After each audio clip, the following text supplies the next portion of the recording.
कहते हैं कि हम आखिर पाकिस्तान और हम एक हो जाए। मैं कहता हूं कि मेहरबानी करके ऐसी बात न करो, वहां बैठे रहने दो। उससे बहुत नुकसान है, वहां बैठे रहने दो, करने दो उनको, पाकिस्तान अच्छा बनाने दो। पाकिस्तान जब स्वर्ग बन जाएगा हमको उसकी ठंडी हवा लगेगी, ठीक है, अच्छा।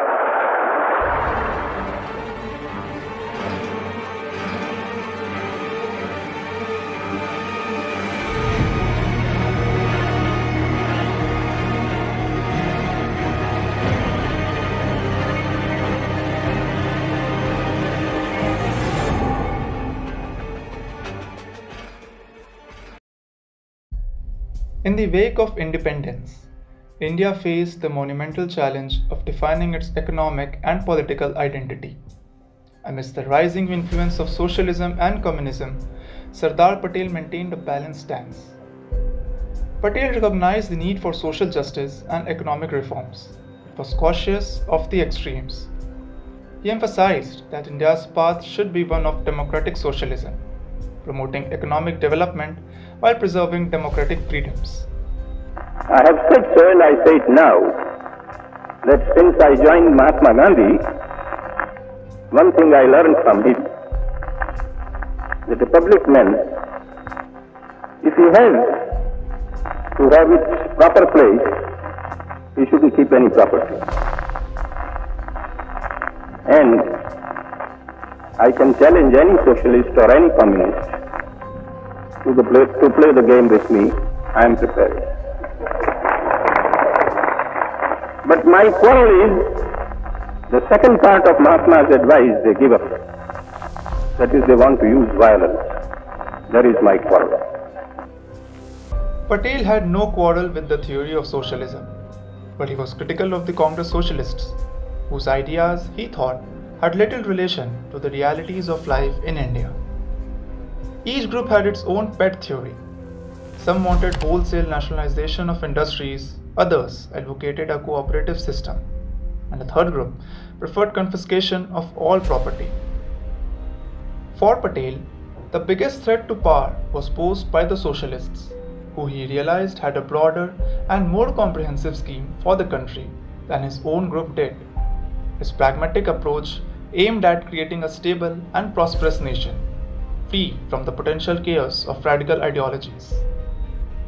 His views on communism can be understood by one of his speeches, in which he said, "The strength of communism is not so much in India.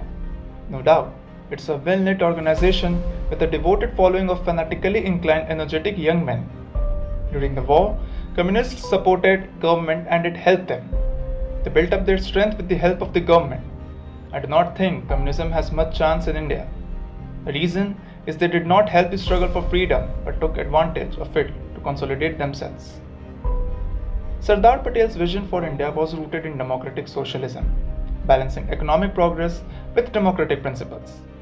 His foresight and practical measures laid a strong foundation for India's economic and political stability in the formative years of independence. It's the monsoon season. Fields are flooded, rivers overflow their banks. And all the time, the bloodshed goes on. As the new dominions of Pakistan and India take over their own affairs, communal hatred flares up in the Punjab. The partition of India in 1947 led to unprecedented communal violence and mass migrations. As Home Minister, Vallabhbhai Patel was tasked with restoring order and promoting communal harmony. He envisioned a secular India where people of all religions could coexist peacefully. Patel had a strong worldview. He was well aware of the fact that apart from the Hindu-Muslim factor, the geopolitical rivalry between the Western countries, led by the United States and Britain on one hand and the then Soviet Union and China on the other, was an equally contributory factor towards the partition of India. Nanda has beautifully summed up the views of Patel. London suspected Moscow of wanting a warm water port in the Indian Ocean. The discovery of oil in Arab countries made it crucial for Britain and the US to have a military presence in India to secure Middle Eastern oil.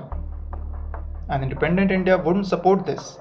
So, Pakistan was created to ensure Western access to Gulf oil, as confirmed in a letter to industrialist G.D. Birla. For this reason, Patel wanted the Indian relations be developed beyond UK and USA, and he strongly recommended that free India to be part of Commonwealth maintaining self-respect. The government is dealing with the RSS movement. They are our own people. And they want that there should be Hindu Raj or Hindu culture should be imposed by force. No government can tolerate it. Coming to the domestic context, Patel's views on the RSS were so unlike the position of the Congress party that he was considered a communalist. He had said, "I invite the RSS to join the Congress and not to weaken the administration by creating unrest in the country. I realize that they are not actuated by selfish motives, but the situation warrants that they should strengthen the hands of the government and assist in maintaining peace. In the Congress, those who are in power feel that by virtue of authority they will be able to crush the RSS. By Danda, you cannot suppress an organization. Moreover, Danda is meant for thieves and dakus. Using Danda will not help much. After all, the RSS men are not thieves and dacoits. They are patriots. They love their country. Only their trend of thought is diverted. They are to be won over by congressmen with love." Also, Sardar saw the Somnath temple reconstruction project as a pledge to honor Hindu sentiments and to consolidate the sense of freedom, while Nehru called the project Hindu revivalism. Due to such views, on 31st January 1948, Mr. P. Sundaraiah, a communist leader, addressing a public meeting, said that the Hindu Mahasabha, RSS and Sardar Patel planned to kill Mahatma Gandhi with a view to perpetuating fascist rule in India. This allegation caused bitterness in a vast section of the people. अब कई लोग कहते हैं कि भाई इधर हमारे secular state चाहिए, हिंदुओं का राज, कौमी राज नहीं होना चाहिए। कौन कहते हैं कौमी राज बनाओ? हिंदुस्तान में 3-4 करोड़ मुसलमान पड़े हैं, कौमी राज की बात नहीं है। लेकिन बात एक है कि हिंदुस्तान में जो मुसलमान पड़े हैं, वो मुसलमान ने, काफी लोगों ने, ज्यादातर लोगों ने पाकिस्तान बनाने में साथ दिया। ठीक दिया, अभी ठीक है। लेकिन अब एक रोज में, एक रात में क्या दिल बदल गया? वो मुझे समझ में नहीं आता कैसा बदल गया कि एकदम कहते हैं हमको मान दो। तो ये मेरी समझ में नहीं आता कि एक रोज में दिल सबका कैसा बदल गया। तो वो कहते हैं कि हम वफादार हैं, तो हमारी वफादारी में शंका क्यों की जाती है? आपको सस्पिशन क्यों आता है? तो हम कहते हैं भाई हमको क्यों पूछते हो? आपके दिल को पूछो, भीतर पूछो, हमको मत पूछो। वो हमको पूछने की बात नहीं है। According to K. Santhanam, a celebrated Congress leader, Patel believed in protecting the rights of Muslims as much as those of Hindus. He was critical of Pandit Nehru and others' hesitation to oppose Muslim fanaticism. Patel's balanced approach aimed at dealing with all communal and anti-national organizations equally, including the Hindu Mahasabha, RSS, Muslim League and Communist parties. Another equally contentious issue during Patel's time was the incorporation of Article 370 into the Indian Constitution, aimed at safeguarding Jammu and Kashmir's unique position within the Indian Union. The Government of India initially intended to treat Jammu and Kashmir like any other state. However, Sheikh Abdullah, the Premier of the state, insisted on limiting the accession to only 3 subjects: defense, foreign affairs and communications, until the state's Constituent Assembly made a decision. This limited accession created challenges for citizenship, fundamental rights and the jurisdiction of the Supreme Court. Despite these issues, the Government of India agreed to a transitional arrangement allowing for special provisions under Article 370. Over time, numerous provisions of the Indian Constitution were extended to Jammu and Kashmir, including Article 356 and the jurisdiction of the Supreme Court. Article 370 was intended as a temporary measure until Jammu and Kashmir could fully accede to India. However, the intransigence of state leaders turned it into a near permanent feature of the constitution.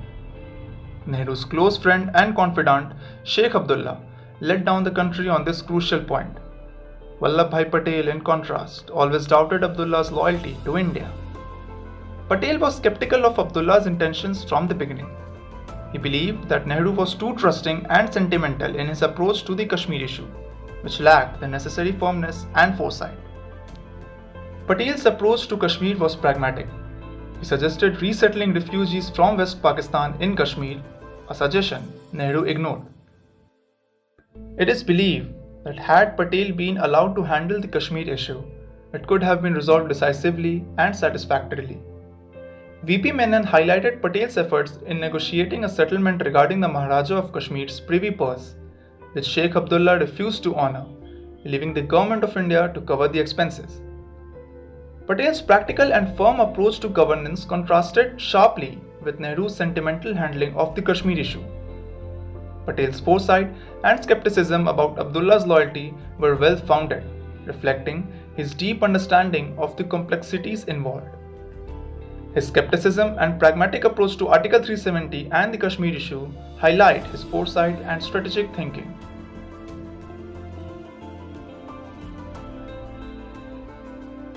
Vallabhbhai Patel played a crucial role in constituting the Indian Administrative Service and the Indian Police Service. Despite facing significant opposition from provincial governments and a lack of enthusiasm from Prime Minister Nehru, Patel's determination never wavered. On October 10, 1949, Patel addressed the Constituent Assembly with unwavering conviction. He declared that without the support of these services, the Union could collapse. His words echoed through the halls, emphasizing the critical role of the civil services in maintaining India's administrative integrity. In one of his speeches, Patel said, "So, once for all decide whether you want this service or not. If you have done with it and decide not to have this service at all, even in spite of my pledged word, I will take the services with me and go." Patel's commitment was clear. He saw the Indian civil service, a legacy of the Raj, as the steel frame of Indian administration. He trusted their judgment and inspired confidence among the officers, recognizing their importance in holding the nation together. In contrast, Prime Minister Nehru did not consider the civil services particularly distinguished. H.P.R. Iyengar, a senior ICS officer, noted that while Nehru was kind and considerate, he rarely sought their advice on policy decisions. Nehru often acted on personal beliefs without consulting his officers, leading to some disastrous outcomes, particularly in foreign policy. Patel's approach was fundamentally different. He believed in consulting experienced administrators before making decisions. This collaborative style ensured a balanced and fair perspective crucial for the young nation's stability. His insistence on the creation and constitutional protection of the IAS and IPS came at a strategic moment. While Nehru was abroad, Patel ensured the necessary amendments were passed, cementing the service's place in the Indian administrative system. Vallabhbhai Patel's legacy in shaping the All India services remains a cornerstone of India's administrative structure. His vision and leadership ensured that the nation had a dedicated and efficient cadre of officers to steer it through its formative years and beyond. Through Patel's foresight and unwavering dedication, the IAS and IPS continue to be the pillars of India's governance, upholding the values of efficiency, integrity, and service to the nation. China में एक समय पर ऐसी हम उम्मीद रखते थे कि चाइना सारा एशिया की आगेवानी लेगा, लेकिन वहां की जो भीतर की हालत है उससे मालूम पड़ता है कि वहां से हमको कोई उम्मीद नहीं है और वहां बड़ा दुख है। और चाइना में जो आज हालत हो रही है, ऐसी हालत दुनिया में कोई मुल्क की नहीं है। Way back in 1950, Sardar Patel had foreseen the looming threat from China. In two critical letters, he warned Prime Minister Nehru about China's expansionist intentions.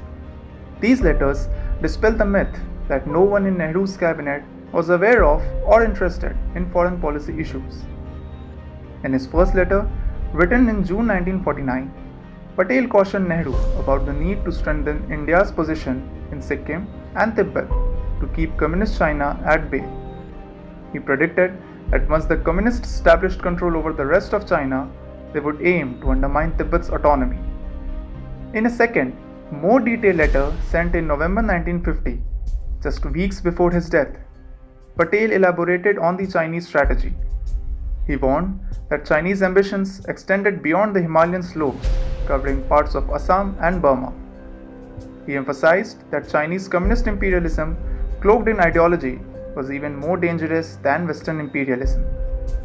Patel suggested concrete steps to counter the Chinese threat, including a military and intelligence assessment, redisposition of forces, reconsideration of army retrenchment plans, and long-term defense planning.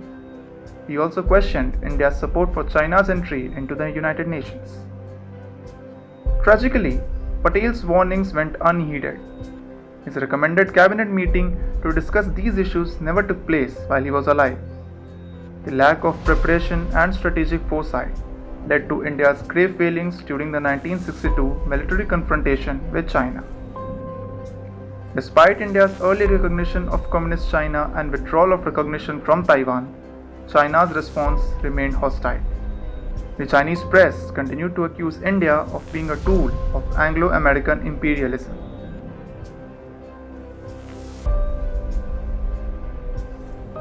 In his book, The God Who Failed, an assessment of Jawaharlal Nehru's leadership, ex-bureaucrat Madhav Godbole has provided an alternate journey of India had Sardar Patel been the Prime Minister. It includes the following: change in the approach to secularism. The Congress Party would have taken steps to enact a uniform civil code. The concept of socialism would not have found such a prominent place in the country's economic policies and thinking. The Planning Commission would not have been set up and in any case not given such an important role. The First Amendment of the Constitution would not have been undertaken to give special protection to land legislation to artificially keep down the compensation payable on acquisition of land from landlords. The notorious licensed permit Raj would not have been institutionalized. The problem of Jammu and Kashmir could have been settled. If an offer was made to India for permanent membership to the Security Council of the UN, Patel would have accepted it and not argued that China had a greater claim over it. The communal situation in the country could have been more effectively managed. This would have meant a reduction in communal violence. With an emphasis on the private sector and more liberal policies, the rate of growth would have been faster than the Hindu rate of growth of 3 to 4% per annum that we saw in the Nehru era. Patel's legacy is that of a visionary leader who laid the foundation for a united and strong India. As we reflect on his life and work, we find valuable lessons in leadership, resilience, and patriotism. Sardar Patel remains a guiding light whose principles continue to inspire and shape the future of India. कम है, उससे ज्यादा हमारे लोक में दिमाग है, लेकिन हम संगठित चल नहीं सकते हैं, व्यक्तिगत अलग अलग अपनी राय रखते हैं, वो नहीं चलना चाहिए, हमें समाज को संगठित करना चाहिए। तो वो चीज करने के लिए पहले तो हमारे आज कोई भी झगड़ा का काम हो, फिसाद का काम हो, टंटा का काम हो, छोड़ देना चाहिए। 5 साल काम कर लो, और हम लोग तो अब जरीफ हुए, बुढ़े हुए, हमारा काम तो एक गुलामी में से छोड़ाना था, वो तो पूरा हो गया, लेकिन उठाने के लिए नौजवान तैयार न हो तो फिर बहुत मुश्किल हो जाए। तो ये नहीं है कि हमारे नौजवानों में दिमाग नहीं है, दिमाग तो बहुत है, तेज है, ज्यादा तेज हो गया, उससी मुसीबत होती है। जितना होना चाहिए तेज इससे ज्यादा हो जाए।